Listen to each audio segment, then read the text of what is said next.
Et puis ce soir, notre vétérinaire Lynn Gensch nous parle de l'alimentation des lapins. Donc voilà, on va se mettre au vert avec elle ce soir pour nos lapins. Alors, je rappelle aussi des petites consignes. Donc, vous désactivez vos micros, vos vidéos si vous voulez.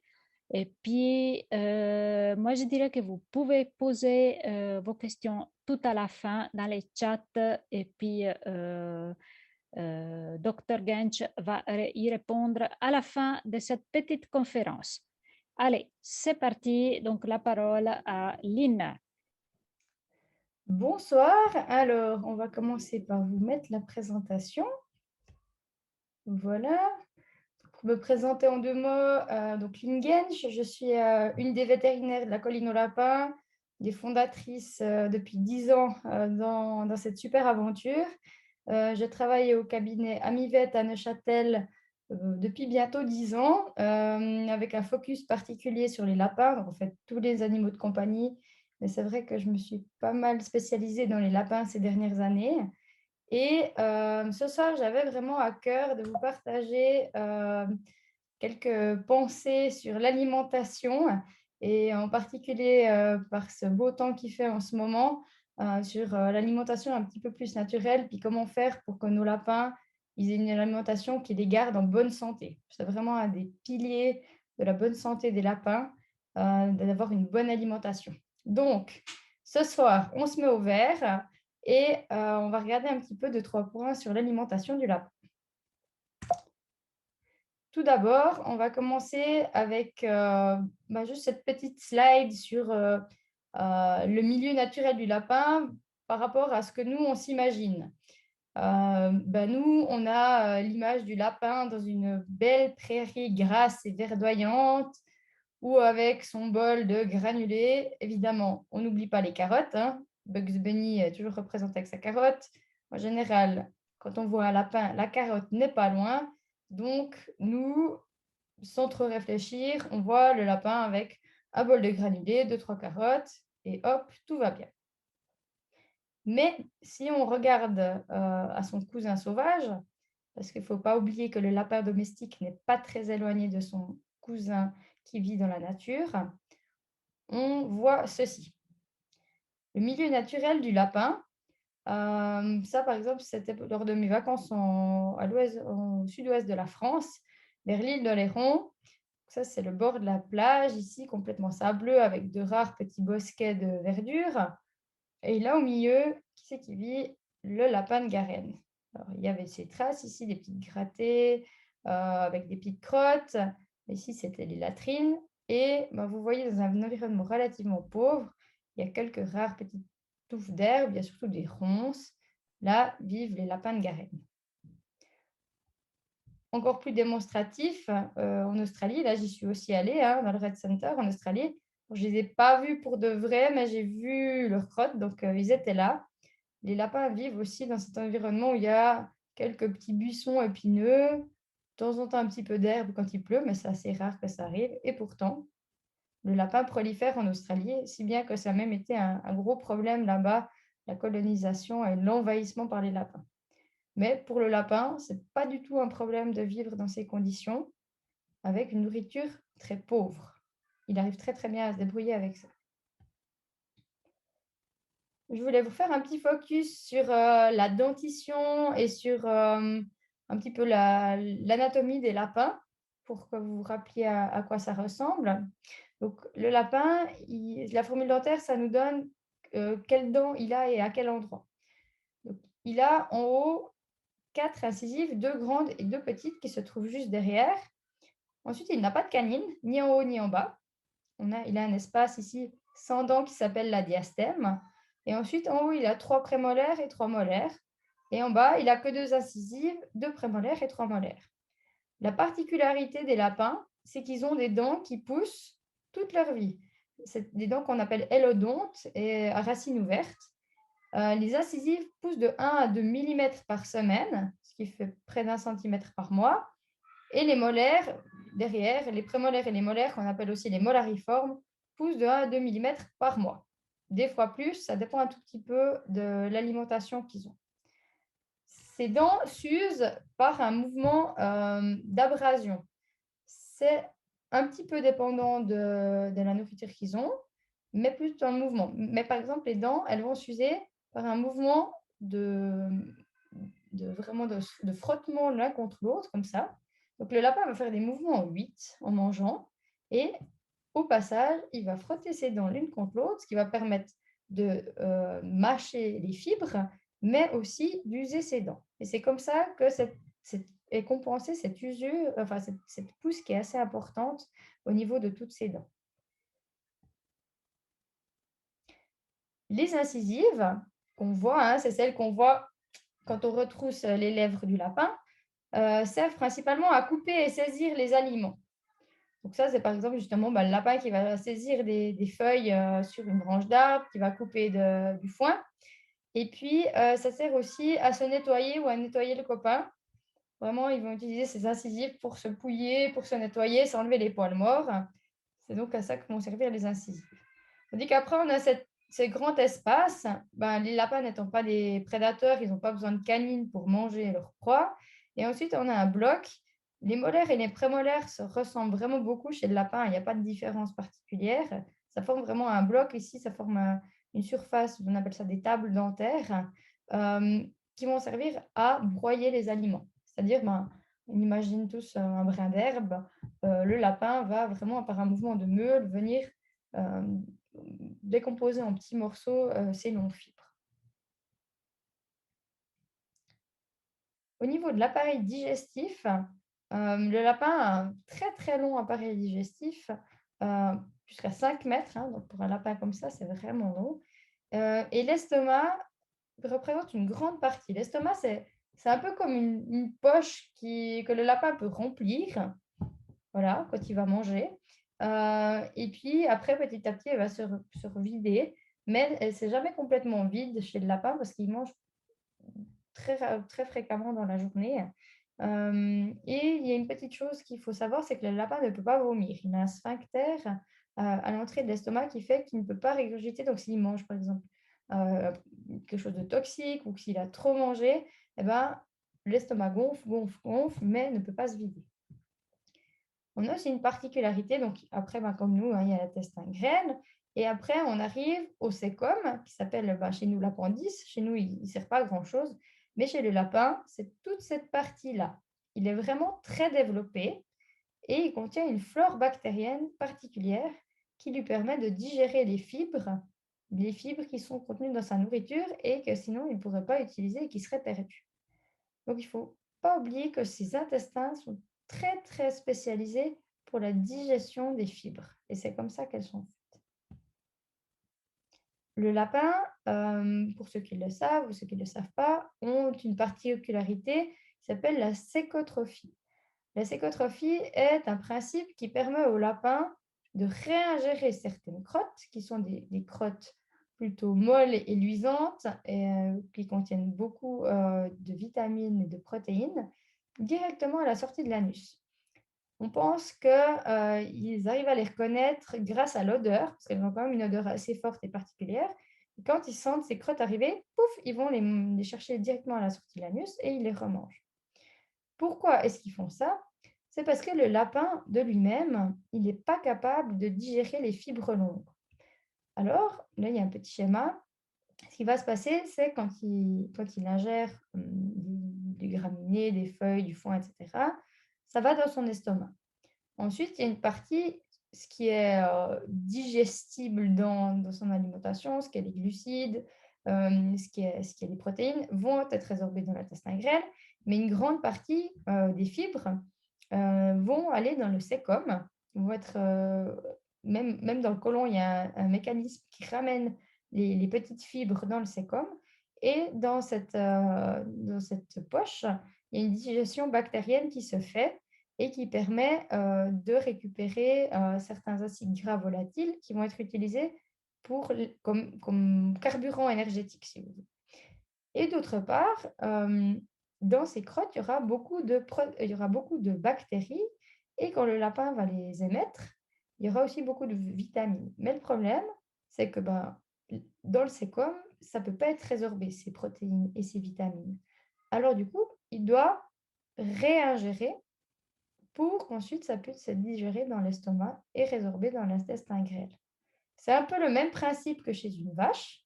Un ruminant a plusieurs estomacs. Il a un premier estomac qui sert en fait de fermentation et après il va le, le remâcher une deuxième fois et ensuite ça va aller dans l'intestin grêle. Donc le lapin, c'est un peu comme un ruminant mais avec une phase externe pour pouvoir récupérer toutes ces protéines et ces vitamines. Donc ça, c'est quelque chose qui est essentiel pour le bien-être du lapin et pour sa vie en général parce qu'il a besoin de ces protéines pour valoriser en fait une alimentation plutôt pauvre à la base. Dans les fibres, il y en a plusieurs types. Il n'y a pas qu'un seul type de fibre dans l'alimentation du lapin. Il y a des petites fibres qui sont des fibres fermentables qui vont être utilisées par les bactéries pour devenir une source d'énergie, de protéines et de vitamines chez le lapin. Et il y a des fibres, des grandes fibres non fermentables qui font plus de 0,5 mm, qui elles ne seront pas a priori digérées, donc elles ne seront pas vraiment utilisées, en tout cas du point de vue énergétique. Par contre, elles sont essentielles aussi pour la digestion du lapin, pour maintenir un bon péristaltisme, que la flore intestinale soit saine. C'est également très important pour l'usure des dents, parce une alimentation riche, le lapin va devoir faire beaucoup de mouvements pour broyer en fait ses tiges et ça va permettre une bonne usure des dents et aussi la prévention des bézoars parce que ces longues tiges vont permettre de prendre les touffes de poils, les poils que le lapin ingère et les faire passer dans le système digestif sans que ça fasse de stase. Donc voilà, ces fibres longues, elles sont vraiment importantes. Donc, une fibre longue, nous, on pense toujours au foin, hein. Donc, le lapin devrait en ingérer à peu près son volume par jour euh, pour justement cette usure des dents, pour favoriser une longue mastication, vu qu'elles sont assez pauvres en énergie. Donc, le lapin doit manger une grande quantité pour pouvoir garantir ses besoins en énergie. Ça fait une bonne digestion, ça active le transit, donc ça évite aussi tout ce qui est stase lié aux boules de poils. Et il ne faut pas oublier que ça occupe aussi le lapin pendant une bonne partie de la journée, donc ça évite l'ennui et tous les stéréotypes qui pourraient s'accompagner. Si on revient à notre ami le lapin de Garenne, si on regarde un petit peu son régime alimentaire, ce qu'il faut savoir, c'est qu'il mange, dans son régime alimentaire, il a été trouvé plus de 60 végétaux différents. C'est assez énorme la quantité, la variété qu'ils peuvent ingérer. Ils vont manger, ben voilà, ça c'est de nouveau l'habitat naturel du lapin, donc un sol sableux dans lequel il pourra faire des terriers, enfin, voilà, une verdure plutôt clairsemée, ouais, vous voyez ici un herbage plutôt clairsemé et un peu sec. Donc il va manger beaucoup de graminées, mais il va aussi manger des écorces, toutes sortes d'herbes, des feuillages d'arbres et de buissons, des ronces et des racines. En hiver, il va peut-être plus se mettre justement sur les écorces, les racines, parce qu'il y aura assez peu d'herbe et le peu d'herbe qui reste sera sec.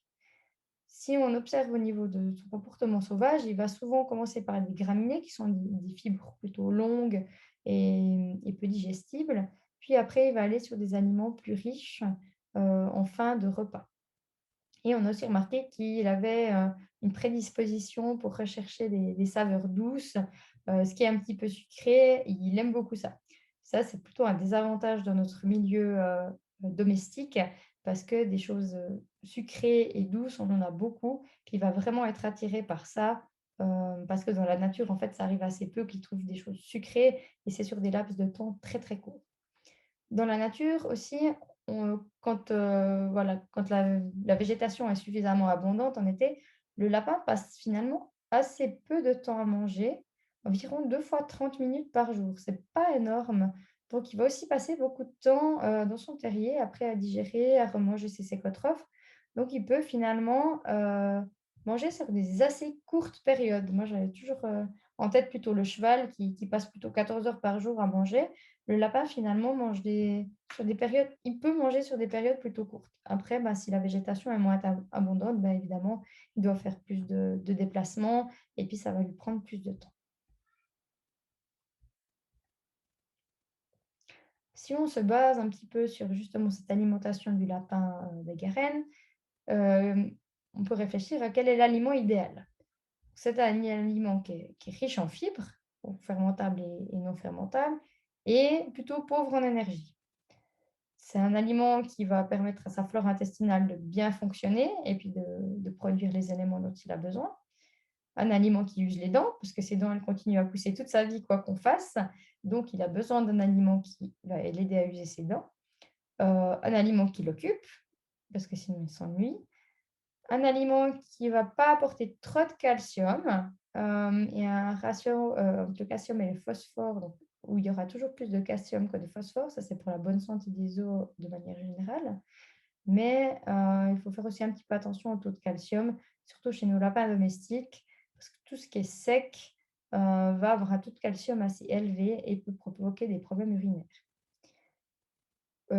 Et enfin, last but not least, un aliment qui est facile à trouver et stocker, parce que mine de rien, quand on a 3 lapins ou 2 lapins, ça mange quand même une sacrée quantité. Donc, on n'a pas tous à disposition un terrain de football, d'herbe pour nourrir ces lapins. Donc, il faut réfléchir à la façon dont on pourra les nourrir le mieux possible en captivité. Le mieux, l'idéal, c'est tout ce qui est les végétaux sauvages. C'est l'alimentation de base du lapin. Et idéalement, ça devrait représenter la plus grande partie de l'alimentation du lapin. On va voir après, je vais vous donner quelques exemples de ce qu'on peut donner. Mais vraiment, d'aller chercher des pissenlits, des plantains, ça serait l'idéal. Donc là, vous avez tous reconnu sur cette photo, cette lapine n'est pas en train de faire ses réserves pour l'hiver, mais elle fait un nid. Donc c'est pour ça qu'elle a pris toutes ces herbes dedans. Mais des fois, on a des lapins boulimiques qui s'en mettent aussi plein la bouche. Juste deux, trois petites choses par rapport à l'herbe. Elle doit être plutôt donnée fraîche. On peut la garder 48 heures au réfrigérateur, mais il ne faut pas la laisser à température ambiante et surtout pas dans un sac plastique trop longtemps parce qu'elle va fermenter et poser des problèmes digestifs au lapin. Et aussi, l'herbe tondue ou elle serait fauchée à la débroussailleuse, elle n'est pas consommable parce qu'elle va fermenter très très vite vu qu'elle a été vraiment coupée en petits morceaux. Donc, si on veut prendre de l'herbe de l'extérieur, c'est soit coupé, arraché à la main avec une petite faux ou carrément la grande faux si on a un terrain suffisamment grand.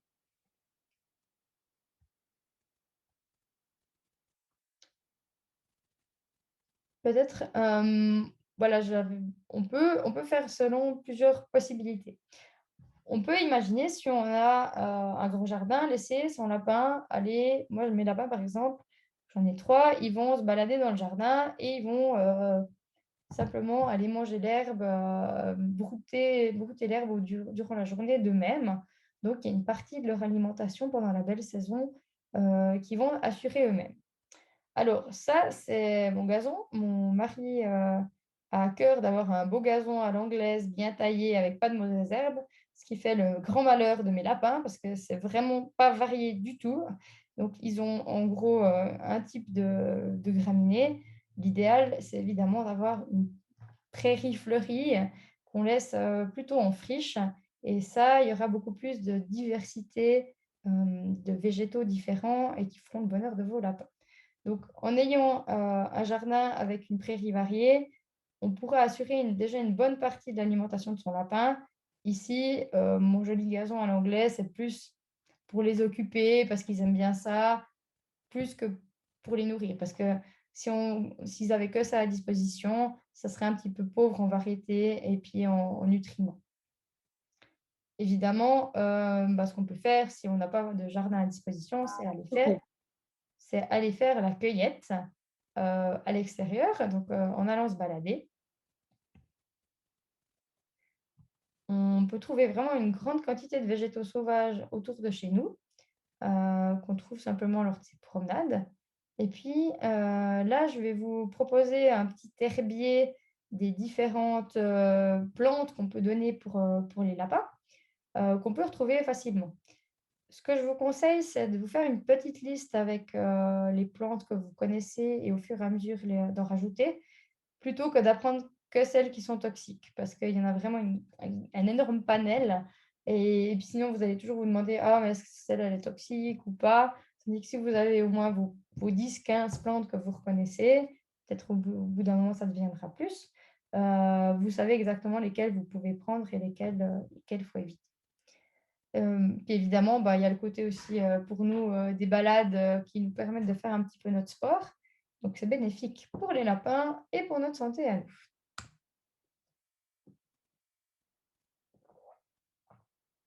Alors, on peut commencer avec tout ce qui est graminé. Donc, c'est ce qui ressemble à de l'herbe, hein, bêtement. Il y en a plusieurs types. Il y a le riz-grasse, la dactyle, le pelotonné, la fétuque, la fléole des prés, le paturin, le lotier. Euh, c'est vraiment des grandes tiges qui ressemblent à de l'herbe. Les lapins, d'ailleurs, le préfèrent quand elles sont assez jeunes, parce que les tiges sont plutôt tendres, mais on peut très bien le donner aussi quand elles sont déjà en fleurs et que la tige est devenue un petit peu plus ligneuse. Donc ça, et ce qu'il faut aussi savoir, c'est que les valeurs nutritives diffèrent beaucoup. Si on prend justement une jeune feuille toute nouvelle au printemps, donc quand il y a vraiment l'herbe qui commence à pousser, où là, ça sera vraiment très riche en protéines et assez pauvre en fibres. Et puis, plus la plante va maturer, plus la quantité de lignine dans la plante va augmenter et moins on aura de protéines. Donc, la plante sera un petit peu moins riche, mais tout à fait utilisable aussi. Un qui est facile, ça je le dis toujours à mes clients, c'est le premier qu'en tout cas qu'ils peuvent prendre, qu'à peu près tout le monde arrive à reconnaître, c'est le pissenlit ou le dandelion. Donc ça, c'est des grandes feuilles, qui sont bien dentées avec une fleur jaune qui fait ensuite des petits plumets. Ça, je pense qu'à peu près tout le monde, a déjà vu un pissenlit ou est capable de le reconnaître. Donc ça, vous pouvez y aller, c'est vraiment quelque chose qu'ils aiment beaucoup. C'est aussi une plante qui est diurétique. Donc, elle contient beaucoup de calcium, mais en même temps, elle est diurétique. Donc, ça, si on la donne fraîche, ça se compense tout à fait. Donc, on peut y aller avec des bonnes quantités de pissenlit, il n'y a pas de problème. Ensuite, dans les autres plantes qui sont assez faciles aussi à voir, il y a tout ce qui est les trèfles violets ou les trèfles blancs. Donc ça, je pense que si beaucoup de gens l'ont déjà vu. Donc ça, c'est du trèfle qu'on peut trouver dans le gazon. Mais après, si on le laisse un petit peu monter, il fait vraiment des plantes qui sont assez grandes et qui font des jolies fleurs violettes. Donc on peut donner évidemment les tiges avec les feuilles. On peut aussi donner les fleurs qu'ils aiment bien manger. Donc ça, c'est aussi quelque chose qu'on peut donner sans autre. C'est nouveau assez riche en calcium, mais dans l'ensemble, si on les donne vraiment fraîches, la quantité d'eau qu'il y a dedans ne pose pas de problème. Dans la même famille que les trèfles, on a aussi la luzerne. Donc là, qui a des feuilles un tout petit peu plus allongées, qui fait des tiges souvent un petit peu plus grandes que le trèfle et des fleurs un peu violettes, plus allongées, mais un petit peu dans le même type que le trèfle. Donc ça, c'est aussi quelque chose. On en fait aussi du foin, la luzerne. C'est pas simplement riche en protéines. Donc ça peut aussi être intéressant pour un lapin qui serait plutôt un peu âgé ou en convalescence si on veut un petit peu le rebooster.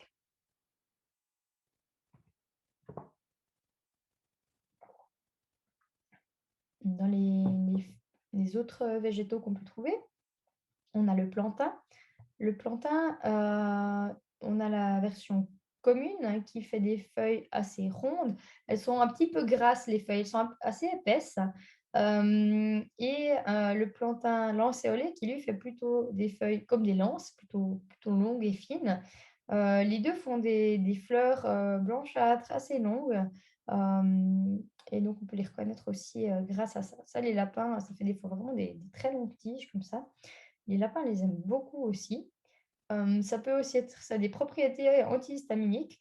Donc, ça peut aussi être utilisé si vous faites piquer par une abeille ou par un moustique. Vous pouvez en mâcher un petit peu, mettre sur les plaies et ça aura une action antihistaminique, donc anti-allergique.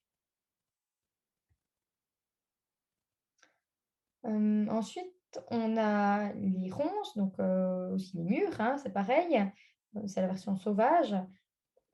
Souvent, c'est on ne peut pas prendre la ronce entière parce qu'il y a des très gros piquants, déjà on se fait mal aux doigts. Par contre, en prenant, juste les extrémités, les petits plumets tout jeunes, les épines ne sont pas encore vraiment développées. Les lapins, ils aiment bien manger vraiment ces petites extrémités, donc ça on peut les cueillir, les prendre sans autre.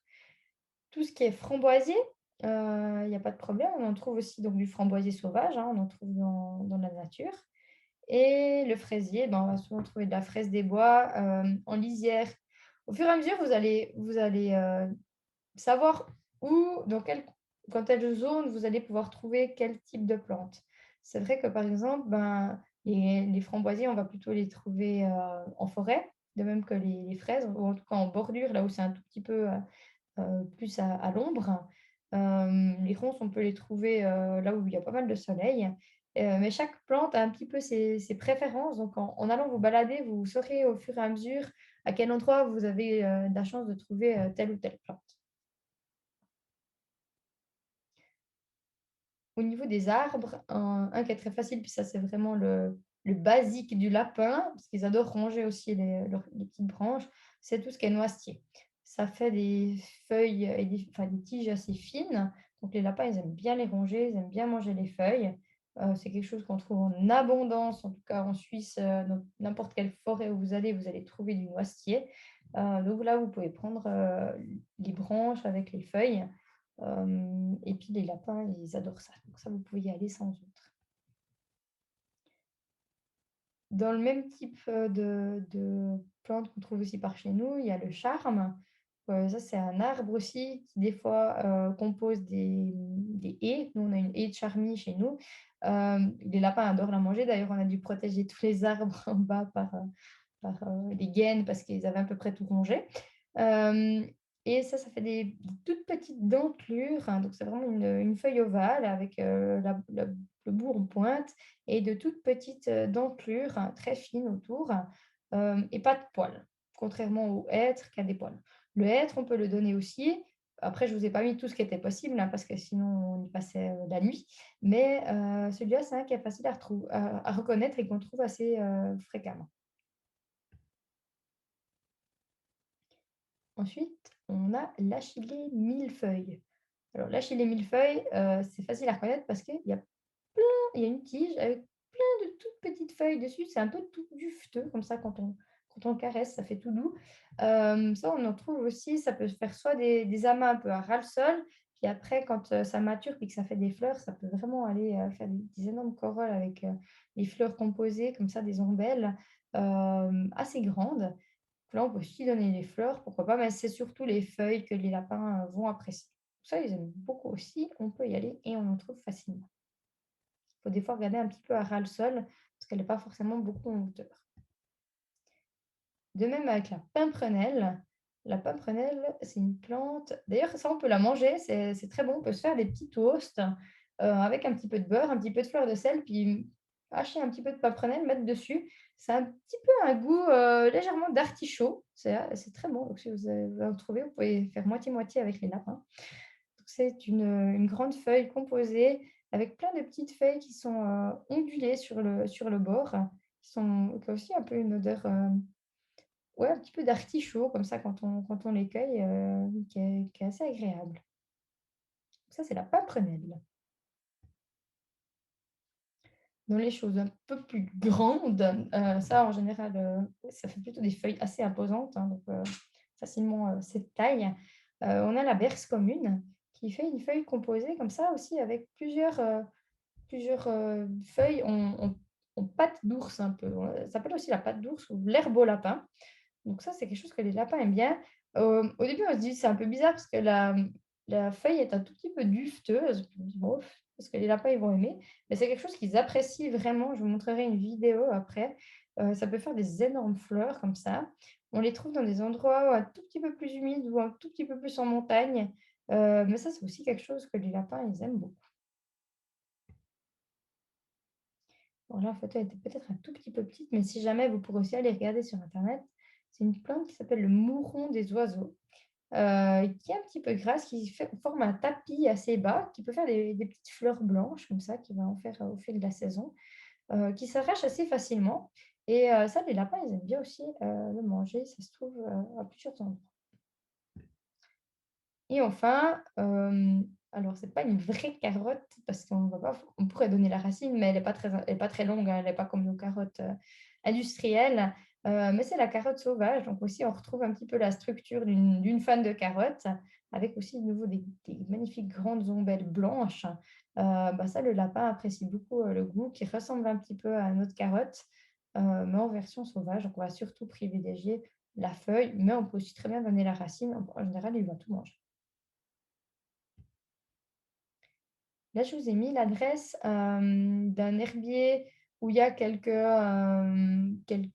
idées assez complets sur tous les plantes qu'on peut trouver dans la nature qui sont comestibles pour le lapin. On a aussi sur le site de la RVAF, c'est la Rabbit Welfare and Found, l'association anglaise pour la protection des lapins. Ils ont 2 livres. Ils ont Foraging for Rabbits, ça veut dire aller faire la cueillette pour les lapins. Alors, c'est en anglais, même si vous l'achetez, vous pouvez tout à fait trouver les traductions sur Internet. Donc, ça, c'est toutes les plantes que vous pouvez trouver pour les lapins. Et pour ceux qui auraient un jardin, il y a le Gardening for Rabbits, euh, qui est assez intéressant, qui vous donne des idées de plantes d'ornement, mais qui sont comestibles, enfin, en tout cas, pas toxiques pour les lapins. Donc, comment vous pouvez faire que votre jardin soit joli, tout en étant comestible pour les lapins et pas dangereux surtout. Parce que ce qu'il ne faut pas oublier, c'est que dans nos jardins, il y a quand même pas mal de plantes qui peuvent être toxiques. En tout cas, chez moi, j'ai des lauriers, des lauriers cerises, j'ai des lauriers du Canada, du Portugal, entre autres. Enfin, j'ai 1 ou 2 plantes qui avaient été plantées dans la haie qui sont tout à fait toxiques pour les lapins. Donc, évidemment, les miens, ils ont tous goûté et ils sont tombés malades. Donc, maintenant, on fait particulièrement attention avec ça. Et il y a aussi des plantes comme l'if qui sont dangereuses, tout ce qui est la famille des muguets. Donc, avant de les laisser joyeusement vadrouiller dans votre jardin, contrôlez quand même qu'il n'y a pas de plantes toxiques ou alors mettez une barrière autour pour éviter que les lapins les mangent parce que nos lapins domestiques n'ont pas vraiment un instinct très très bon concernant les plantes toxiques. Là, je vous ai mis, par exemple, des exemples de la semaine passée de qu'est-ce que j'ai donné à manger à mes lapins. Donc, j'en ai 3. On a Tella, Matine et puis Billy. Ça, c'est à peu près la quantité de verdure qu'ils reçoivent matin et soir. Donc, je vais les cueillir dans le petit talus qui est juste à côté de chez moi. Et vous voyez les arbres qui ont dû être protégés pour pas qu'ils se fassent trop attaquer par les lapins. Donc, ils reçoivent une quantité comme ça pour 3 matin et soir. Ça, c'est une autre photo. Donc, ça, c'est la même chose. Qu'est-ce qu'on peut retrouver? Donc, ici, j'avais par exemple du gaillet gratteron, j'avais du fraisier, j'avais ici de la pimprenelle, j'en dois voir. Ici, ça doit être de la luzerne. Ici, on voit dans la bouche de Matine du pissenlit. Bien sûr, dessous, il y a tout ce qui est des graminées. Qu'est-ce que j'avais encore mis? Je pense qu'il y a encore peut-être quelques feuilles aussi. Oui, celle-là ici, c'est des feuilles d'aubépine commune. Donc, voilà, il y a une possibilité d'avoir un bon panel de différentes plantes et ça leur fait une grande quantité qui mangeront matin et soir. Donc ça, en gros, ils finissent matin et soir. Hein. Faut pas vous en faire. Ils y vont. C'est composé beaucoup d'eau, hein, donc ça fait beaucoup de volume, mais ils y vont gaiement. Au niveau du poids, mes lapins, ils font à peu près, les 2 femelles, elles font à peu près 2 kilos, et puis le petit mâle, il fait à peu près 1,5 kg, si vous voulez comparer par rapport à vos lapins. Maintenant, quelles sont les alternatives? Alors, l'idéal, c'est vraiment, vraiment, moi, les lapins, en fait, du mois d'avril jusqu'au mois d'octobre, ils devraient être nourris qu'avec la verdure de l'extérieur, qu'avec des plantes sauvages. Ça serait ce qu'on fait dans l'idéal, parce que c'est ce qui correspond le plus à l'alimentation qu'ils auraient besoin dans la nature. Et donc, il faudrait tendre le plus possible à ça. Après, je sais bien que c'est pas toujours facile. Même moi, des fois, j'ai la flemme. C'est tard le soir d'aller encore faire la cueillette ou il pleut et puis il fait deg. ou alors les plantes viennent d'être tondues parce que ben, c'était la période de la fauche et il n'y a plus grand-chose de disponible, ou alors il a fait très chaud, puis les plantes ont vraiment souffert, il n'y a plus grand-chose. Ou alors c'est l'hiver. Et franchement, en hiver, il y a plus grand-chose qui pousse. Donc ça, c'est difficile de nourrir son lapin avec des choses de l'extérieur. On peut bien le laisser aller ronger un petit peu d'herbe dans le jardin, mais en plus, en hiver, il risque de vraiment tondre à rara et le gazon aura de la peine à repartir l'année d'après. Donc maintenant, par quoi est-ce qu'on va remplacer cette verdure sauvage si on n'en a pas à disposition? Là, on va plutôt utiliser du foin et de la verdure cultivée et variée. Le foin, moi, même en été, j'en mets quand même toujours un petit peu à disposition. Alors, ils en mangent pas énormément en été, mais ça va quand même être l'aliment de base quand l'herbe fraîche n'est pas disponible. Vous voyez ici, le foin, on devrait pouvoir mettre son nez dedans et puis avoir envie de le manger. Il doit être frais, il doit être bien vert, sentir bon, pas avoir trop de poussière et contenir différents types de végétaux. On essaiera de le proposer à volonté et surtout de le remplacer régulièrement. Parce qu'un lapin, du moment que ça traîne un petit peu depuis une journée, souvent ça ne l'intéresse plus. Tandis que si c'est frais, moi j'essaye toujours de donner à peu près la quantité qui dure pour une demi-journée. Ça, j'en mets le matin et le soir, puis à l'attrait de la nouveauté, ils vont gratouiller dedans, ils vont essayer de trouver le meilleur brin de foin. Ça les occupe aussi et ça garde un petit peu cette fraîcheur qu'ils aiment bien. L'idéal, ce serait aussi de le mettre à plusieurs endroits différents, qu'il y en ait un peu tout le temps à leur disposition, puis qu'ils ne doivent pas aller à un endroit spécial pour le manger, mais que plus ou moins partout où ils aillent, il y a du foin à disposition. Et puis après, bon, comme dernier critère, idéalement, s'il peut provenir de la région plutôt qu'un foin qui vient par exemple des États-Unis, comme il y avait le Oxbow à un moment qui était à la mode.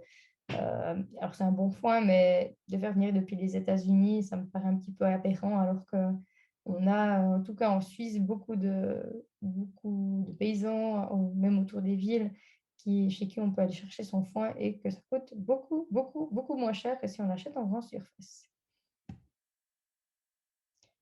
Juste un petit mot sur le foin, parce que des fois on dit foin égale foin, hein, mais en fait, foin, ça regroupe beaucoup, beaucoup d'appellations différentes.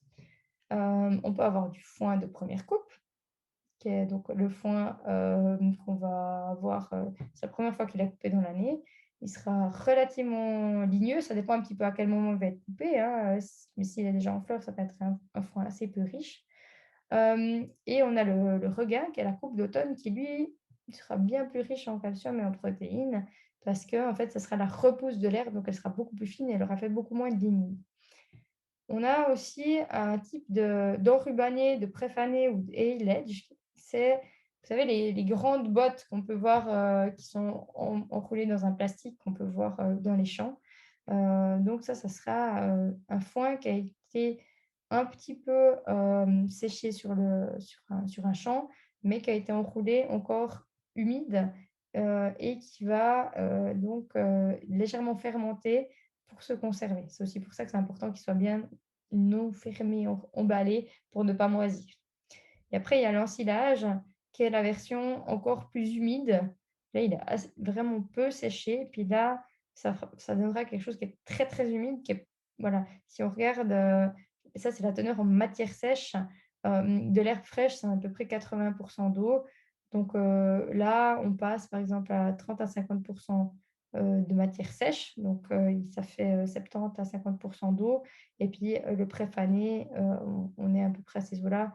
Et dans le foin et le regain, on doit être pas très loin des 95% de matière sèche.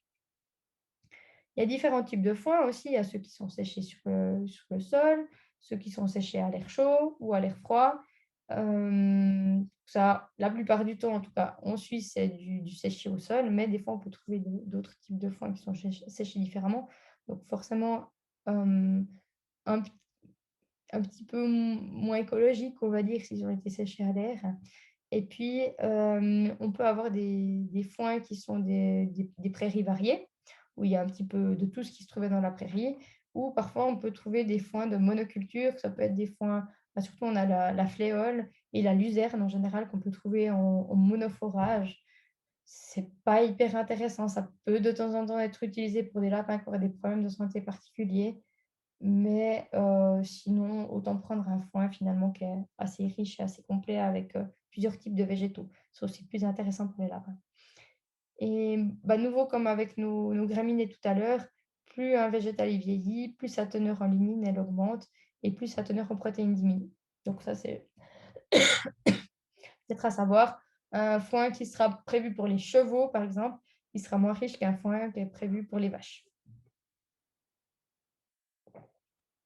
Et la composition, elle varie beaucoup selon, selon les végétaux qu'il y a, mais ça dépend aussi beaucoup suivant les années, quoi. D'avoir une composition qui est fixe, comme un granulé avec vraiment tant de pourcents de calcium, tant de pourcents de protéines, c'est quasiment impossible avec un foin.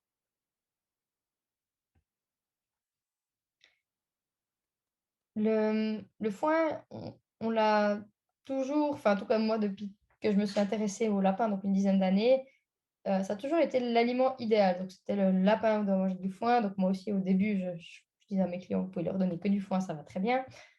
C'est vrai que si on donne que du foin à un lapin, il va survivre un temps. Et donc ça, c'est pas un souci.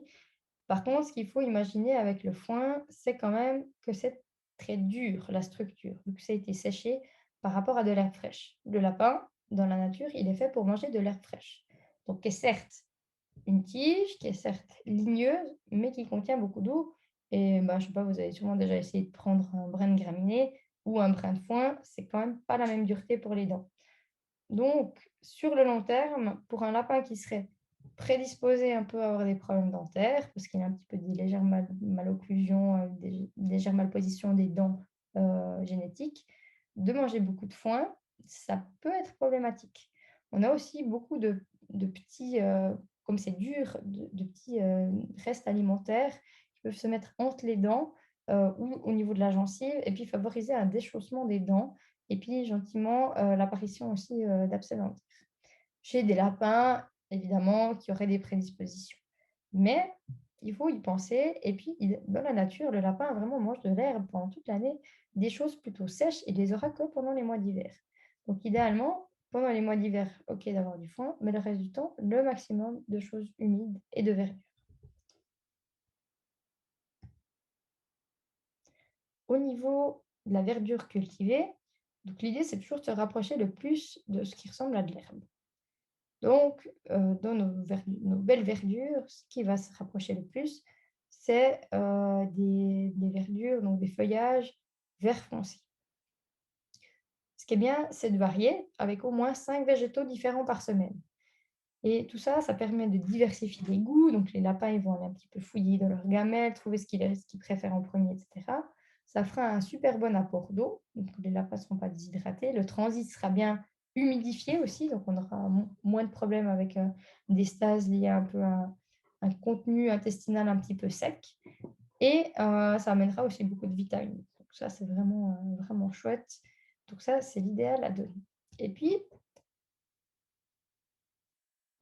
pour équilibrer correctement une gamelle de verdure parce que moi, j'ai régulièrement des clients qui achètent le pack de salade déjà lavé, voilà, de la bonne laitue pommée, toute blanche, bien lavée, tout ça. Puis tous les jours, ils versent un petit peu de ça, du sachet dans leur lapin, enfin dans la gamelle du lapin. Ça, c'est pas le plus équilibré du monde.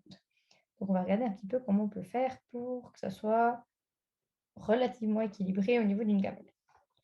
Donc, on va toujours partir avec une base de feuillage, quelque chose qui ressemble à de la feuille.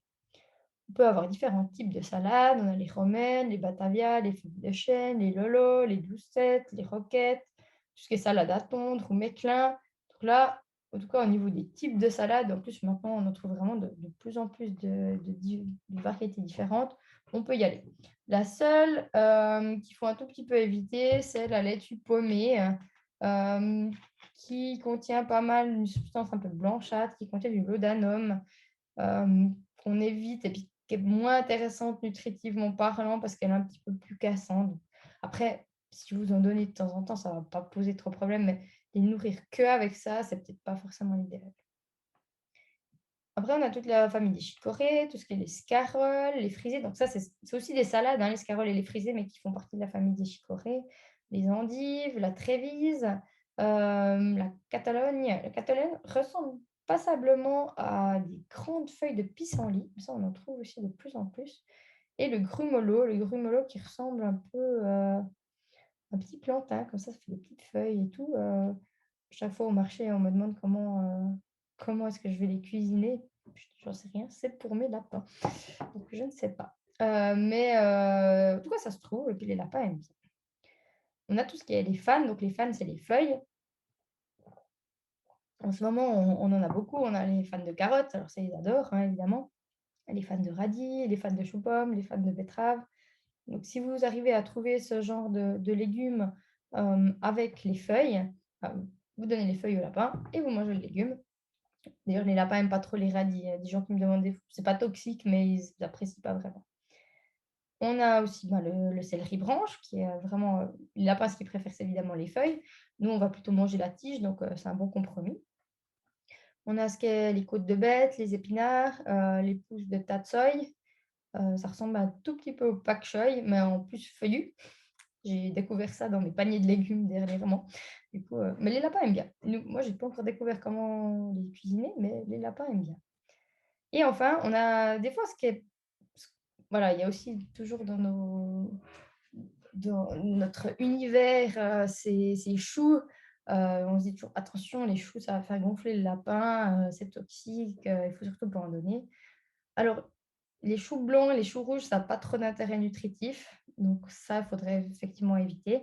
Mais par contre, en hiver, c'est génial le chou parce qu'en fait, c'est un des légumes qu'on peut vraiment utiliser, qui contient passablement de vitamine C aussi, qui est croquant. Les lapins adorent. En tout cas, moi, mes lapins sont des fadas absolus du chou-plume ou cale. Ça fait vraiment des. J'en ai même planté dans mon jardin, hein, donc maintenant ils font des magnifiques fleurs jaunes. Tous les voisins apprécient. C'est vraiment un légume qu'ils aiment beaucoup. Le chou vert frisé, on peut leur donner le chimadirapa. Le chimadirapa, c'est du brocoli feuille. Le chou chinois, le chou Bruxelles. Le chou Bruxelles, souvent, on doit enlever les feuilles extérieures quand on les prépare pour nous. Donc, les feuilles extérieures vont pour les lapins, l'intérieur va pour nous. Et les feuilles de chou-fleur. On peut aussi donner évidemment le chou-fleur et le brocoli, mais autant faire du moitié-moitié, donner les feuilles au lapin ou la tige du brocoli au lapin et garder le reste pour nous. Comme ça fait une pierre deux coups. Ça, c'est la grande partie qu'on devrait leur donner. Vraiment quelque chose qui ressemble, qui soit de la verdure, qui soit une longue tige, que le lapin puisse vraiment faire un beau mouvement de meule l'un contre l'autre pour bien user ses dents. On peut compléter pour un petit peu diversifier par des légumes, mais ça va être un petit peu moins intéressant au niveau vraiment mastication. Mais ils vont aimer aussi beaucoup. Donc, moi, j'en donne aussi un petit peu, mais il faut être un petit peu mollo sur la quantité parce que c'est plus riche. On a le fenouil, on a tout ce qui est les raves, les choux-pommes ou choux-raves, le rutabaga, les céleris, les betteraves. Moi, ce que je fais souvent, c'est que je lave puis je donne la peau. J'épluche, je j'enfile de la lamelle. Comme ça fait vraiment des longues tiges. Même chose avec les carottes, hein. On peut vraiment plutôt donner quelques longues tiges. Ça, au niveau de la structure, ça donnera presque plus l'impression d'avoir un brin d'herbe et ça sera mastiqué un petit peu plus de la même façon. Après, on a le brocoli, le chou-fleur, topinambour, ils aiment beaucoup aussi. J'ai découvert le topinambour grâce à mes lapins et la racine de persil. Panais, on peut en donner aussi un petit peu, mais c'est comme la carotte, c'est très riche. Et enfin, on va mettre de l'assaisonnement, hein, c'est comme nous sur une salade, on va mettre un petit peu de ciboulette. Attention, ciboulette, pas terrible pour les lapins, famille de l'ail et de l'oignon, on évite. Mais on peut utiliser du persil, du basilic, de l'aneth. L'aneth devient des fois très très grande, donc ils aiment bien. Après, des fois, ils se lassent un peu. En trop grande quantité, ils tirent un petit peu la gueule. De la coriandre, du cresson. Cresson pour pied, ça, ils aiment vraiment. Puis des fois, on peut vraiment trouver des assez grandes quantités, donc ça, on peut y aller sans autre. La menthe, l'origan.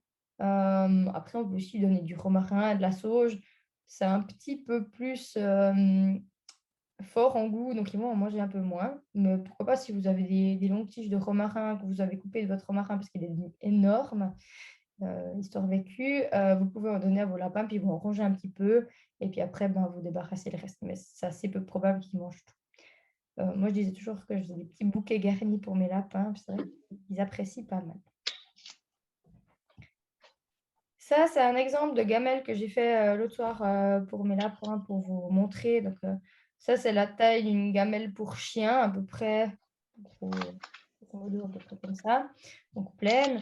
Donc, qu'est-ce que j'ai mis? J'ai mis de la feuille de chêne, j'ai mis un peu de batavia. Ici, ben, les pousses de tatsoi, j'ai mis des fans de radis. Ici, il y a le chou-poum du jardin, quelques feuilles de fraisier du jardin. Ici, c'est du céleri branche. Ici, derrière, on a de la côte de bête. Et je crois que c'est tout. Ah oui, et là, on a un petit bout de fenouil. Voilà. Ça, en gros, c'est le seul légume racine sur toute la ration que j'ai mis pour les lapins. Ça, c'est ce qu'ils reçoivent matin et soir pour 3 lapins. Pour, que j'ai dit, 5 kilos, 5 kilos et demi de lapin. C'est ce qu'ils reçoivent matin et soir. Donc, au niveau des quantités, alors moi je dois dire que je ne pèse plus jamais mes rations. Hein. Des fois ils ont un petit peu plus, des fois ils ont un petit peu moins. Mais si vous ne savez pas trop par quoi commencer, vous pouvez partir sur la base d'environ 100 grammes de verdure par kilo de lapin. Donc ça fait 200 grammes par jour pour un lapin de 2 kilos, donc 100 grammes le matin, 100 grammes le soir. Évidemment, si vous donnez plus, tant que c'est de la feuille, ça ne va poser aucun problème. Ils mangeront simplement un tout petit peu moins de foin, mais ce n'est absolument pas un souci. Donc, si vous partez sur vraiment de la feuille, il n'y a pas de problème. Par contre, si vous leur bourrez la gamelle de légumes racines, eh ben là, on aura un problème sur le long terme parce qu'ils vont devenir gros, ils vont être obèses. Ils vont avoir des problèmes digestifs et puis ils vont avoir des problèmes dentaires parce qu'ils ne sucent pas tout à fait les dents. Il faut aussi savoir peut-être une chose pour ceux qui nous écoutent, qui auraient des lapins qui ont des problèmes dentaires, c'est qu'un lapin comme ça, donc, qui a été détecté avec des problèmes dentaires, très souvent, il mange très peu de foin, voire pas du tout. Ou alors en quantité un peu anecdotique. On le verra en manger, mais souvent pas assez. Donc un lapin comme ça, il faut vraiment le nourrir à volonté de verdure fraîche. Ça fait beaucoup, hein, mais il faut vraiment en donner, et si possible, en 3 repas par jour, parce que sinon, ça va lui faire vraiment un très long laps de temps où il ne mangera pratiquement rien. Et ça, on aime vraiment bien qu'ils aient à manger régulièrement, quitte à des fois les séparer des autres lapins pour que vraiment ils puissent manger à leur rythme et puis suffisamment de verdure. Parce que sinon, bah, si on a plusieurs lapins et qu'il y en a un qui a des problèmes dedans, ce qui se passe, c'est que tout le monde va manger à la gamelle le matin. Lui, il mange alors en autant de temps que les autres, mais beaucoup plus lentement, donc il va ingérer moins. Après, les autres, ils vont sortir de table, ils vont aller manger du foin. Lui, il va sortir de table, il aura déjà pas assez mangé. Et puis, il mangera un tout petit peu de foin, mais voilà, c'est de manière anecdotique. Puis le soir, rebelote. Donc, ça peut poser des problèmes puis faire des pertes de poids sur le long terme. Au niveau de la fréquence des repas, si nouveau, on se calque sur le lapin sauvage. Le lapin sauvage, il va faire principalement 2 repas par jour, le matin et le soir, au moment où il est le plus actif, à l'aube et au crépuscule.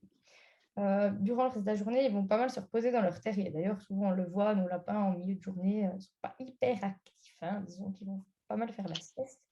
Donc, on peut rester sur cette idée-là. En plus, ça nous arrange bien parce que on n'est pas là la journée parce qu'on va travailler. On donne un repas le matin, un repas le soir. Moi, je trouve vraiment bien de faire 2 repas. Ça permet aussi de s'assurer que le lapin, il mange bien. Parce que si on a un problème de santé, 24 heures, c'est long. Si on leur donne qu'un seul repas par jour, si on va les voir qu'une seule fois par jour, je trouve que c'est trop long. Donc, vraiment essayer de garder ces 2 repas pour pouvoir aussi les surveiller puis s'assurer que tout le monde mange. Encore un petit mot sur les granulés. Pourquoi alors, toujours les gens me disent oh, mais ils mangent des granulés, tout ça, ouais, c'est bien, enfin voilà, bien sûr, ils mangent des granulés. Un petit peu d'herbe et tout ça, mais enfin voilà, un petit peu de verdure, un petit peu de carottes surtout, et puis beaucoup de granulés. Pourquoi les granulés sont vraiment pas terribles? C'est que je vais vous montrer après, ils font un mouvement de mastication qui n'est pas du tout physiologique et qui ne va pas permettre une bonne usure des dents. Ils ont aussi des fibres à l'intérieur parce que tout a été moulu tout fin hein, pour faire des granulés, parce qu'il faut que ça rentre dans des cylindres, que ça soit compressé hyper fort, puis qu'après ça se coupe en petits morceaux. Donc, il ne faut pas des trop gros bouts, pas des trop longues fibres. Donc, il n'y aura pas du tout un rôle de stimulation du transit intestinal. Et comme il est riche en énergie, bah, le lapin il va en plus manger moins de foin. Donc, en plus d'avoir un mouvement non physiologique pour les manger, le lapin va encore manger moins de foin, ce qui ne va pas lui permettre d'user correctement ses dents. Et très souvent, ça va être une teneur aussi qui est trop élevée en calcium et faire des problèmes urinaires. Il y a quand même certaines situations où un granulé est utile. Ça, je ne le nie pas, parce que par exemple, un lapin avec des problèmes de dents, très souvent, on doit lui donner une petite quantité de granulé pour qu'il stabilise son poids. Parce qu'il n'arrive pas à manger assez de foin, il n'arrive pas à manger assez de verdure à cause de ses dents, parce qu'il mange trop lentement. Et souvent, il n'arrive pas à vraiment bien broyer les aliments. Donc, évidemment, un aliment moins bien broyé sera moins bien digéré, donc sera moins valorisable, on va dire, dans l'intestin. Là, à ce moment-là, une petite quantité de granulés peut être vraiment utile. On a aussi un lapin en croissance ou en gestation, ou un lapin qui est vieux, donc des conditions où il y a des besoins énergétiques accrus. Et une vie en extérieur en hiver. Là, s'il y a vraiment les lapins vivent dehors, quand il fait très froid, moi souvent quand on passe en dessous du 0 degré la nuit, je leur donne une petite quantité de granulés parce qu'ils vivent dehors, juste pour soutenir un petit peu, puis voilà, qu'ils ne perdent pas de poids au niveau de l'hiver. Souvent avec des jeunes, même, enfin, ça ne pose pas de problème, mais dès qu'ils viennent un petit peu plus vieux, ils ont un petit peu plus de peine à maintenir leur poids en hiver. Donc à ce moment-là, un petit peu de granulés peut aider. Là, c'est un schéma du mouvement masticatoire. Quand le lapin mange du foin, de l'herbe, de la salade, il va vraiment faire un mouvement très large où il va venir râper ses dents complètement l'une contre l'autre. Il va vraiment faire un mouvement latéral. Comme ça va bien user ses dents. Quand le lapin mange des grains, des pellets, des carottes, voilà, des friandises, toute autre chose, il va plus faire un mouvement vertical. Et ce mouvement vertical, il ne va pas user toute la surface. Il ne va pas user toute la surface là-dedans, ce qui fait que là, on le voit assez bien sur ce schéma, il y a surtout cette partie-là qui va être usée, ici, donc il y aura beaucoup de force sur cette partie-là de la dent, mais pratiquement aucune sur la partie qui est contre. Ici, ça serait la joue, et ici, ça serait la langue. Voilà. Alors, j'ai essayé de faire des vidéos de mes lapins, hein. Ils ont été sympas, ils se sont prêtés au jeu, pour essayer de vous... Il faudra bien vous concentrer, de regarder le mouvement de mastication. J'ai fait une vidéo avec quelque chose de verdure et ensuite avec, c'était un petit mélange de granulés et légumes séchés pour que vous puissiez voir vraiment la différence de mouvement. Je l'ai mis en ralenti. Alors, concentrez-vous bien. On va essayer de regarder à peu près. Alors, je vais avancer un petit peu. Voilà, on va se mettre en face. Voilà. Donc là, vous pouvez bien voir. Vous voyez vraiment qu'il fait un mouvement là. Vraiment, on voit toutes les joues qui bougent. Là, il est en train de manger de la berce commune. Et en même temps, ça fait crunch. Là, on voit qu'elle mange plus d'un côté que de l'autre, hein. Mais on voit vraiment toute la bouche qui bouge. Est-ce que j'ai encore un... Là, ça c'était une vidéo. Après, j'avais Billy.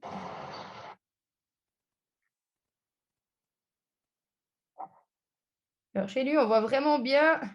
Ça, lui, c'est un peu lapin avec des problèmes dentaires, mais il mange un tout petit peu moins vite. Mais on voit vraiment ce mouvement vraiment circulaire. Je ne sais pas si vous voyez, il part d'un côté, puis il va de l'autre après. Crunch, crunch, crunch.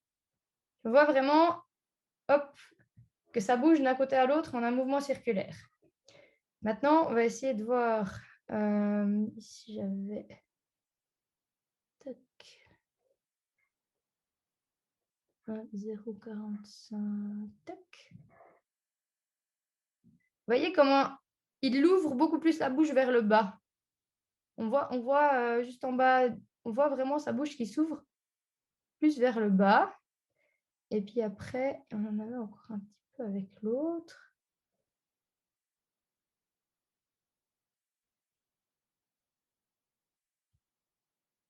ça, c'était là. Vous voyez comme le mouvement est moins ample, comme il y a moins toutes les joues qui bougent. Donc là, c'est vraiment avec un mélange granulé, légumes séchés. On voit vraiment que le mouvement, dans un cas, il est vraiment circulaire, il prend toute la bouche, puis dans un autre cas, il est plus vertical, et puis il aura plus un mouvement d'écrasage. Donc, qu'est-ce qui se passe quand on a un mouvement comme ça qui se perpétue? Bah, au bout d'un moment, vu qu'on a de la pression vraiment que sur cette zone-là et cette zone-là, ici, les dents vont commencer à se courber de plus en plus et à aller se planter soit dans la joue, soit dans la langue. Une fois que la dent elle a pris cette courbure-là, on peut faire tout ce qu'on veut. La seule solution, c'est un bon limage dentaire, donc un parage. Là, c'est un exemple, hein. Donc ça, c'est un lapin avec... Donc ça, c'est molariforme, donc molaire et prémolaire du haut. Donc on voit, c'est un peu la cata, il y a les dents dans tous les sens. Ici, on voit même des brins de foin qui sont coincés entre les dents. Avec ça, le lapin, autant dire qu'il peut manger encore un petit peu de verdure. Mais alors le foin, il faut carrément oublier, il le mangera un tout petit peu, mais il n'arrivera pratiquement pas à le broyer, donc ça serait inutilisable. Puis ça, c'est comment devraient être les dents en vrai. Bon, alors là, c'est juste après l'image, donc c'est un petit peu artificiel, mais les dents comme elles devraient être en vrai. Donc, le problème, c'est que ces dents, elles lui font mal, donc il pourra, même en ayant relimé correctement, il ne pourra pas remanger correctement de lapin. Et après quelques mois, elles vont repousser à cet état-là et il faudra recommencer avec un limage. Donc ça, c'est vraiment, vraiment, vraiment important. Donc là, vous avez vraiment vu par A plus B la différence au niveau du mouvement masticatoire. J'espère que ça vous aura convaincu sur l'importance de la longue fibre. Et voilà, si vraiment, vraiment, vraiment, vraiment les granulés sont nécessaires pour des raisons X, Y, Z, je ne vais pas faire trop de la pub, mais il y a quand même ce type de granulés, ça s'appelle des fibafers, c'est vraiment des longues tiges. Alors, ce que j'aime bien, c'est que déjà, c'est des fibres. Il y a vraiment des fibres assez longues dedans. Donc, pour un lapin qui aurait de la peine à manger du foin, par exemple, un lapin avec des problèmes dentaires, ça peut un peu remplacer un peu le foin, ou en tout cas lui apporter quelques fibres longues. Ça peut être une chose pas mal. Et une structure en soi qui est un petit peu plus molle, donc qui va moins forcer le lapin à vraiment écraser comme ça. Donc, ça sera moins un souci au niveau dentaire. Ceux-là, ils ressemblent plus à des granulés normaux, mais c'est des extrudés. Donc, ils se cassent aussi un tout petit peu plus facilement que des granulés, pour pas citer de marque, les Bunny Nature ou les choses comme ça, qui ont une structure quand même plus compacte et où le lapin il doit mettre plus de force dessus, ce qui n'est pas très bon pour les dents. Après, les profils, ça, c'est des tout petits granulés que j'utilise des fois sur des lapins qui ont soit des problèmes dentaires, parce qu'ils sont vraiment tout petits et faciles à manger, ou alors pour des lapins qui auraient des problèmes de transit parce qu'il y a des probiotiques dedans. On peut aussi les donner en période de transition, quand le lapin il a eu des raisons d'avoir un stress pour un petit peu soutenir sa flore intestinale. Une petite remarque sur les modifications de régime alimentaire. Si vous avez vu cette présentation et que vous vous dites « Trop bien, demain, je vais amener un tas d'herbes comme ça à mon lapin, on lui change complètement son alimentation de A à Z », par pitié, allez-y progressivement. Un changement alimentaire chez un lapin, c'est hyper important d'y aller par étapes. Vraiment, comme un bébé auquel on donne un aliment à la fois pour l'habituer au début. Surtout si votre lapin a été nourri principalement avec des granulés ou des légumes racines, puis que vous vous dites oh, non, il faut vraiment que je change maintenant, allez-y progressivement. Pourquoi? La flore du lapin, donc toutes les bactéries qui sont dans son système digestif, elles sont habituées à l'alimentation qu'il reçoit tous les jours. Si on fait des grands changements, les bactéries qui avaient peut-être l'habitude de plutôt se nourrir avec du sucre, je ne sais pas, du pain sec que vous donniez, si vous lui donnez après plus que de l'herbe, eh ben, elles ne vont plus pouvoir se nourrir. Et puis, ça va être très difficile de faire la transition pour elles et puis pour que le lapin soit bien. Donc, il risque des diarrhées, il risque des ballonnements. Je me souviens très bien, mon premier lapin, on devait avoir 8 ans, on était très heureux, avant 8 ans avec mes frères, mais on était très heureux parce que nos parents avaient enfin accepté d'avoir des lapins. Donc, on était allé avec notre cage chez le voisin qui était éleveur de lapins, donc lapin au clapier qui mangeait que des granulés, qui ne voyait pas un brin de foin. Et très heureux, on l'a installé dans notre énorme enclos verdoyant avec de l'air et tout à l'extérieur. Résultat, le lendemain matin, le lapin était mort parce qu'il avait mangé de l'herbe alors qu'il n'était pas habitué. Donc ça, C'est plutôt important de faire vraiment gentiment en y allant une verdure par semaine si le lapin n'est pas habitué, et puis en augmentant progressivement les doses. Et puis, si votre lapin était nourri beaucoup avec des granulés ou voilà, que c'était pas optimal au niveau régime, l'important, c'est d'abord vraiment de diminuer les quantités de glucides, par exemple, d'arrêter les granulés, puis d'aller pendant un moment, s'il mange du foin, plutôt sur le foin, puis après d'introduire la verdure très progressivement. On peut aussi utiliser des probiotiques comme le Profib, le Fibroplex, le Benebac pour un peu aider à stabiliser cette flore pendant la transition alimentaire. Petite chose encore, voilà, maintenant vous savez pourquoi tous ces aliments sont vraiment à proscrire.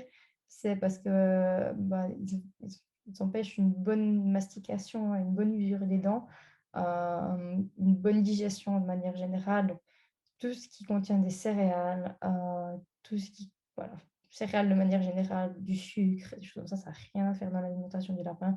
Donc ça, vraiment, si vous avez ça dans vos placards, juste vous les jetez. Voilà, vous mettez à la poubelle, votre lapin, il ira beaucoup mieux.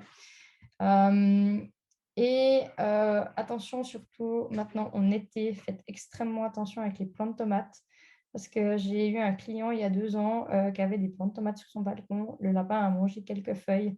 Il en est mort parce que ça contient de la solanine, tout comme les pommes de terre, qui est extrêmement toxique pour les lapins. Donc, il suffit vraiment, il ne s'était pas mangé la plante en entier, hein. Alors, s'il mange une tomate, ça, c'est pas grave.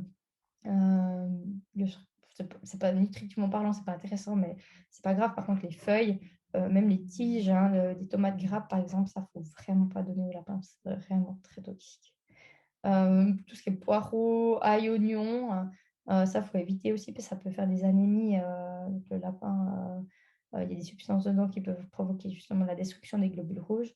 Le chocolat qui est très toxique, comme chez toutes les autres espèces d'animaux de compagnie, et aussi la rhubarbe qui a de l'acide oxalique dedans.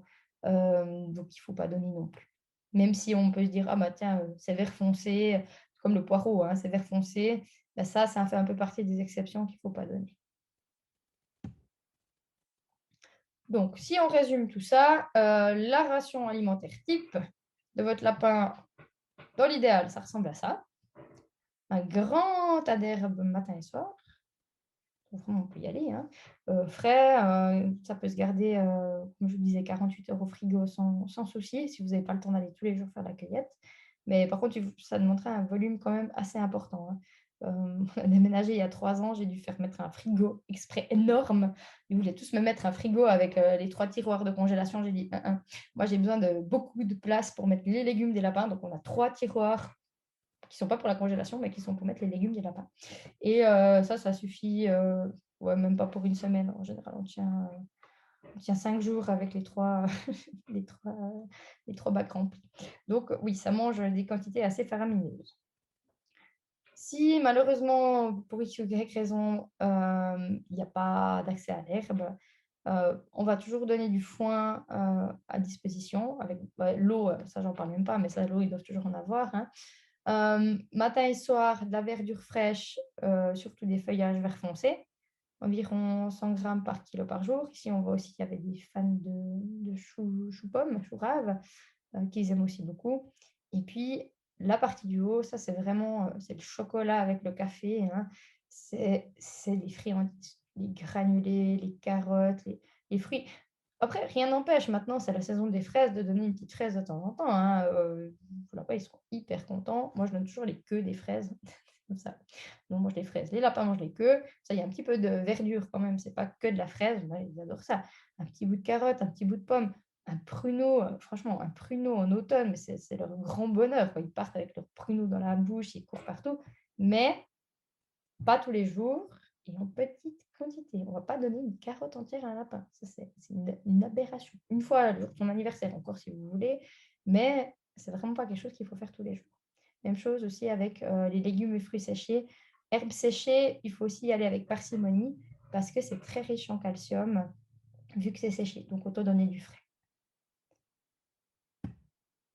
Voilà, je crois que moi, j'arrive gentiment au terme de cette présentation. Donc, on va partir sur les questions qui vont m'être relayées par Elena, si tu veux bien. Oui, alors tu m'entends bien? Je t'entends très bien, je t'écoute. Voilà, alors il y a pas mal de questions qui sont arrivées tout au fil de cette présentation. Alors on commence, on les prend l'une après l'autre. Donc, Si les gens veulent se manifester et puis encore reposer des questions en même temps, n'hésitez pas à remettre votre micro, hein. Vous pouvez réactiver votre micro et puis prendre la parole quand c'est votre question si vous avez encore des compléments d'information à demander. alors c'est Solène qui nous pose une question. Donc elle dit bonjour, le feuillage vert n'est pas trop riche en calcium et après créer des problèmes urinaires. Quelle quantité pour un lapin par jour? Alors, euh, donc là, je ne suis pas sûre si elle parle de verdure sauvage ou de verdure cultivée. Mais dans un cas comme dans l'autre, non. J'ai jamais. Alors, les seules fois où j'ai des problèmes avec des lapins qui ont des problèmes urinaires, c'est des lapins qui mangent des granulés ou du foin, enfin du foin qui est riche en calcium. Donc, si on veut le Ouais, mieux. là, ouais. Solène, elle a précisé pour dire cultiver, donc des légumes cultivés au fait.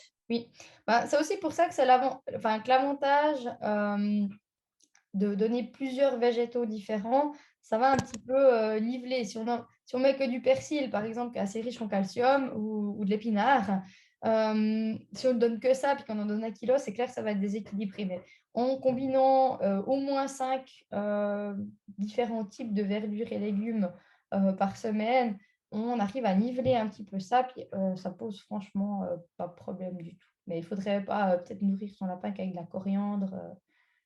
Ou ce genre de choses. Mais il n'y a pas de souci.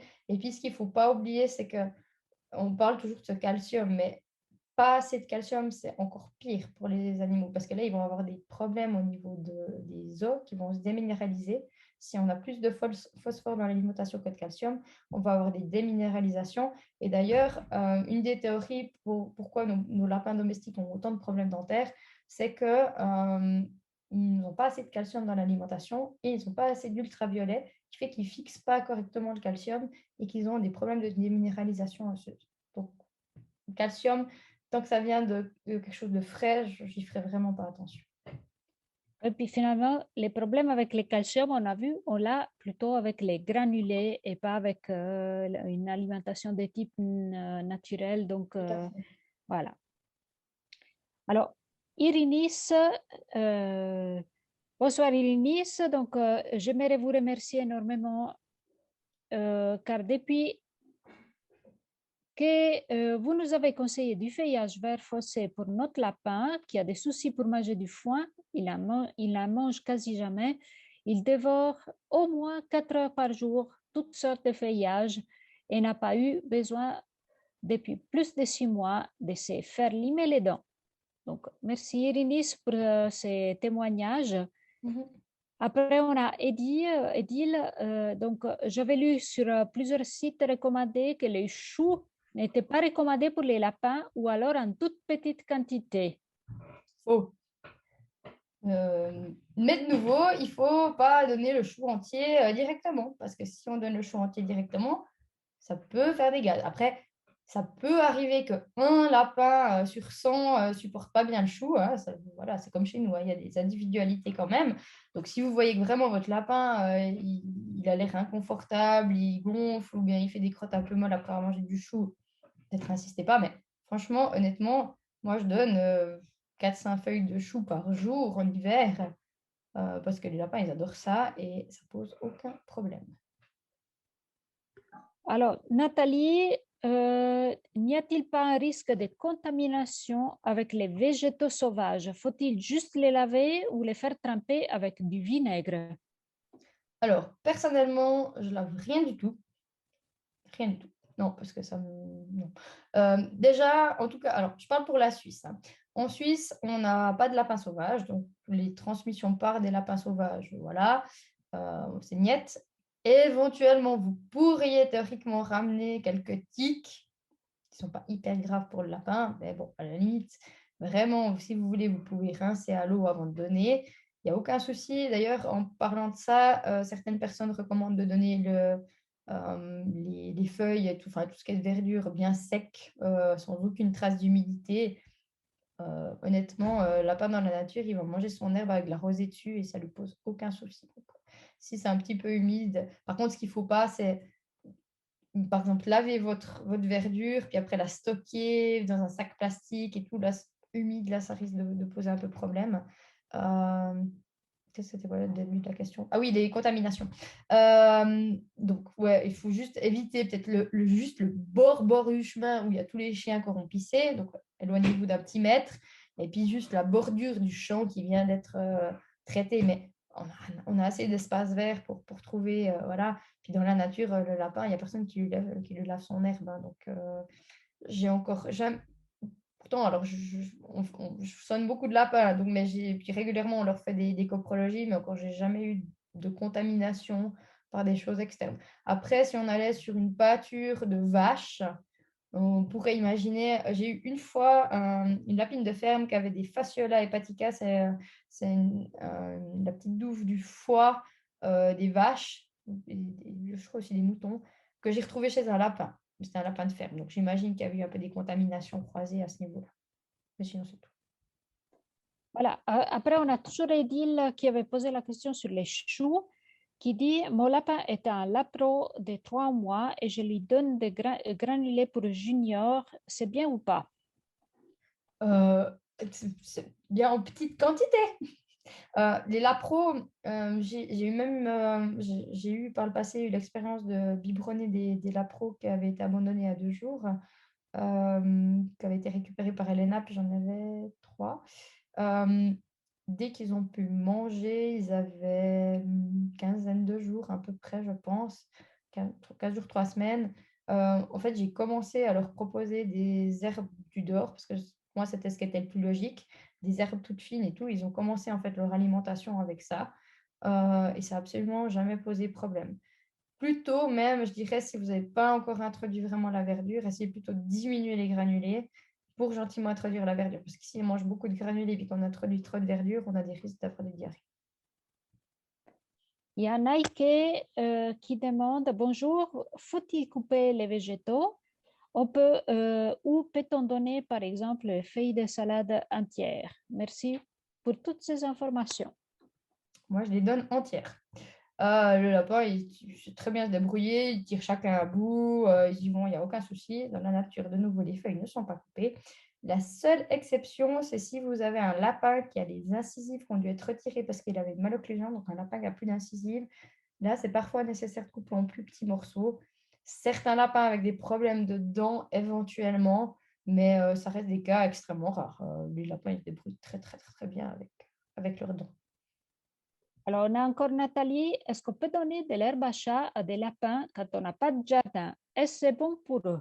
Oui, on peut donner. Mais après, c'est pas très varié de nouveau. Ça permet de remplacer en général un bac, ça fait à peu près 5 minutes, puis après, il n'y a plus rien. Donc, il en faudrait beaucoup. Mais pour varier, il n'y a pas de problème. En général, c'est de l'avoine, donc il n'y a pas de souci. Alors, toujours Naïké. Autre question. Si les lapins mangent plus de verdure fraîche que du foin, c'est un problème. Merci d'avance. Non, c'est pas un problème du tout. Tant que la verdure fraîche est équilibrée de la façon dont on a discuté tout à l'heure, puis qu'il y a majoritairement du feuillage vert foncé, c'est aucun souci. Et Et, toujours, voilà, la seule chose, c'est moi, je laisse quand même toujours du foin à disposition, qu'ils n'oublient pas que ça se mange, parce que sinon, ils arrivent à l'automne, puis on leur remet du foin alors qu'ils n'en ont pas eu du tout pendant tout l'été, ils font un peu la tête, hein. alors, toujours Nathalie. Est-ce que c'est grave si on donne des végétaux mouillés car on vient de les laver? Faut, faut-il mieux les essuyer? Non, mais à la limite, si vous avez un essoreur à salade, vous pouvez juste le passer un coup dedans, et puis c'est bon. Et après, il y a Héloïse qui pose une question. Pour ceux qui sont des régions où il y a du VHD, est-ce qu'on prend les risques de la cueillette, même s'ils sont vaccinés? Bon, après, s'ils sont vaccinés, il n'y a pas tellement de risques, il faut juste qu'ils soient vaccinés régulièrement. Euh, N'ayons pas de honnêtement, vraiment par fourrage. La question, est-ce qu'il y a beaucoup de lapins dans l'endroit où vous allez cueillir l'herbe? C'est peut-être ça. Je pense qu'il y a aussi si c'est en France, il doit y avoir des autorités pour la faune régionale et tout qui regardent s'il y a beaucoup de décès, s'il y a des épidémies à certains moments de VHD. Ça peut être intéressant de se renseigner, juste savoir si c'est en plein pic d'épidémie, parce qu'il y a certains vaccins qui sont recommandés aussi vraiment tous les 6 mois si on est plutôt vraiment en pic d'épidémie. C'est vrai qu'en Suisse, on n'en a pas beaucoup, donc nous, on vaccine une fois par année et on n'a pas trop ce problème.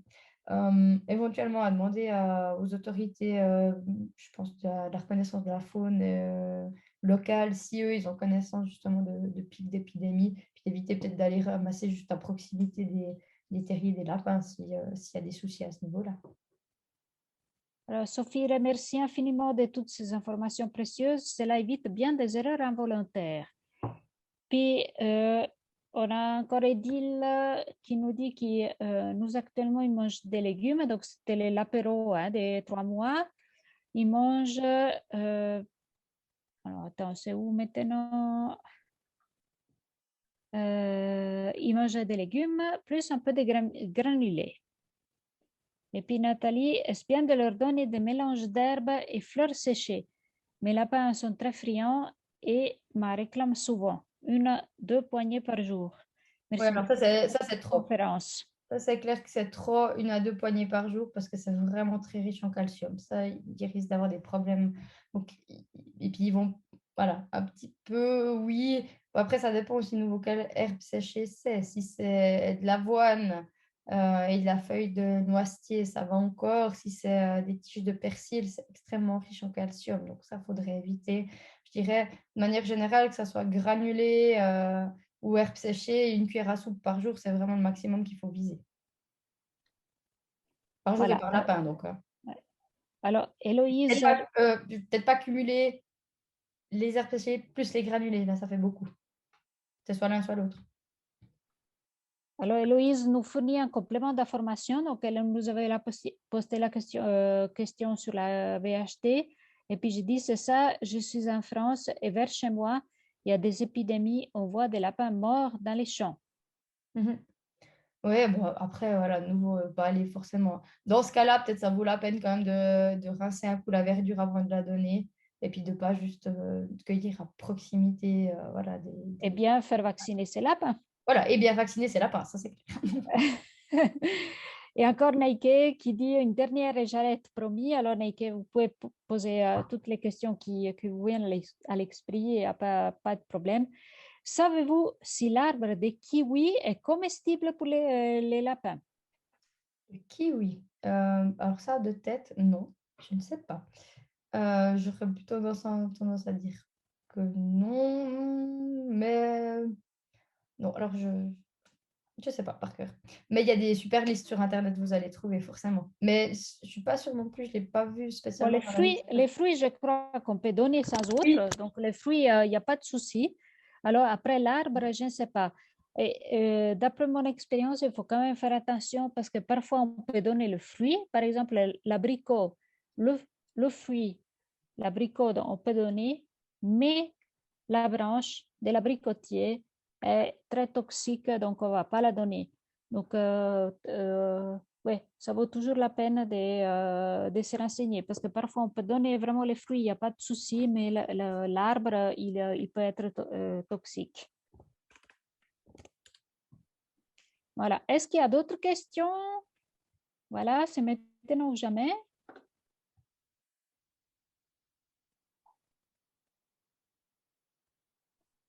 Vous pouvez aussi réactiver vos micros si tout d'un coup vous voulez poser une question directement.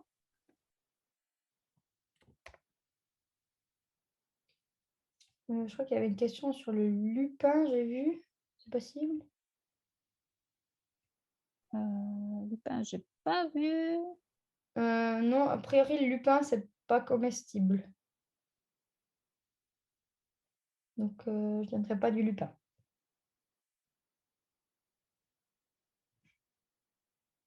Voilà. Bon, bah, c'est que c'était assez clair. Alors, s'il n'y a pas d'autres questions. Hello, j'ai une petite question. Hello Tania. Salut. Je voulais savoir comment le lapin il se procure la vitamine B12. est-ce que ce sont les cécotrophes qui contiennent... Oui, c'est ça. C'est les bactéries en fait qui digèrent, en fait, la vitamine B12 c'est toujours d'une origine animale et puis parce que le lapin il est un petit peu carnivore de bactéries parce que par ses écotrophes il va manger des bactéries qui contiennent cette vitamine B12. Ok. Ah, une autre question. Est-ce que tu sais si la mélisse est comestible? Oui, ça il n'y a pas de problème. Et certains qui... Nouveau, c'est de l'assaisonnement, donc pas en quantité faramineuse, Oui, mais pas de fourrage, mais de complément. Ok. après, des fois, ils n'aiment pas trop parce que c'est assez fort. Quand il y a des fois des goûts très forts, ils n'aiment pas forcément. Mais oui. Ok. Une fois, j'avais planté de la livèche dans mon jardin. J'avais une énorme livèche. Je me suis dit, ah, ils vont adorer. Ben, en fait, non, ils n'aimaient pas du tout. Alors, je me suis restée avec ma livèche. Et puis, voilà, tant pis.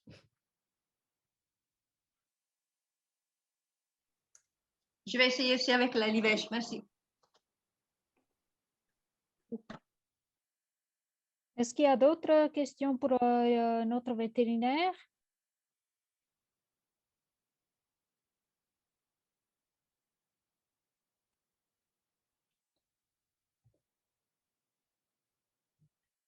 Non, du coup, ça a l'air d'être la fin.